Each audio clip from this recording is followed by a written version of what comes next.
Brasil em Rede volta com um problema de saúde que atinge milhões de pessoas em todo o mundo, Raquel, a demência. Mas a situação dos moradores de países subdesenvolvidos como o Brasil é ainda pior.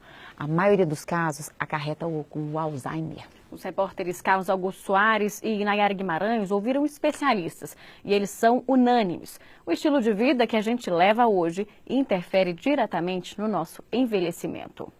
O número de pessoas com demência em todo o mundo deve triplicar. Até 2050, de acordo com a Organização Mundial da Saúde, 150 milhões de pessoas vão apresentar os distúrbios cognitivos que afetam a memória.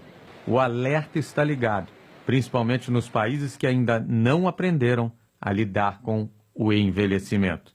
Atualmente, 10 milhões de pessoas a cada ano são identificadas com a demência em todo o mundo. A maior parte delas vive em países com menos recursos destinados à saúde pública, como é o caso do Brasil, onde 70% dos casos de demência são identificados pela doença do Alzheimer. A perda das habilidades e funções da memória e da linguagem é uma situação que requer um planejamento urgente à medida que o país envelhece. De acordo com esta neurologista, a demência também está estritamente ligada ao estilo de vida ao longo do tempo. Nem toda demência é doença de Alzheimer. Tem que se lembrar das outras causas de demência. Então, por exemplo, no nosso meio, as demências vasculares, elas têm um impacto imenso em milhões de pessoas por ela cometidas. Por quê?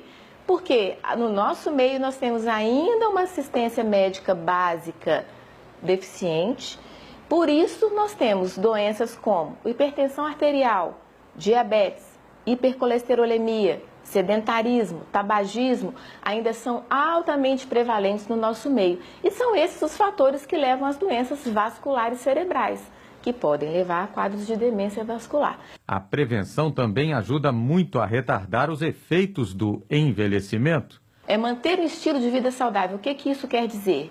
Alimentação adequada, atividades físicas regulares, pelo menos 3 vezes por semana, 40 minutos. Abandonar o tabagismo, manter bons hábitos, né? Abandonar tabagismo, evitar o consumo de álcool em excesso. Então, toda essa gama de hábitos que a gente já propaga por aí, né, em termos de saúde pública e que nem todo mundo ainda se conscientizou. Leitura, atividade física regular, convivência em grupo fazem com que o idoso se sinta melhor.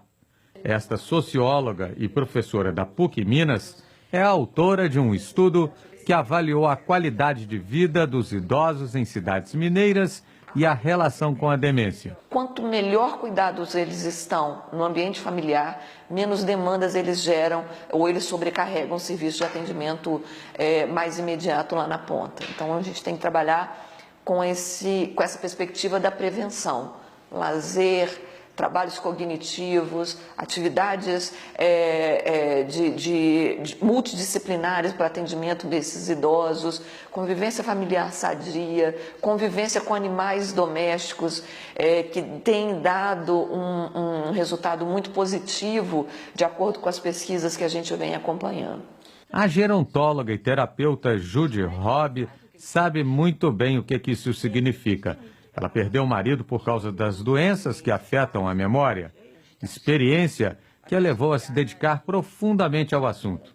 Hoje ela coordena grupos de apoio aos pacientes e familiares. A família se sentindo amparada, informada e orientada, eu vejo que diminui muito o estresse de todos. Carinho e compreensão nunca são demais para enfrentar situações em que é preciso que a família esteja unida. É importante que todos cheguem a um consenso, que haja uma harmonia entre os familiares, pelo menos no que diz os cuidados da pessoa idosa em questão.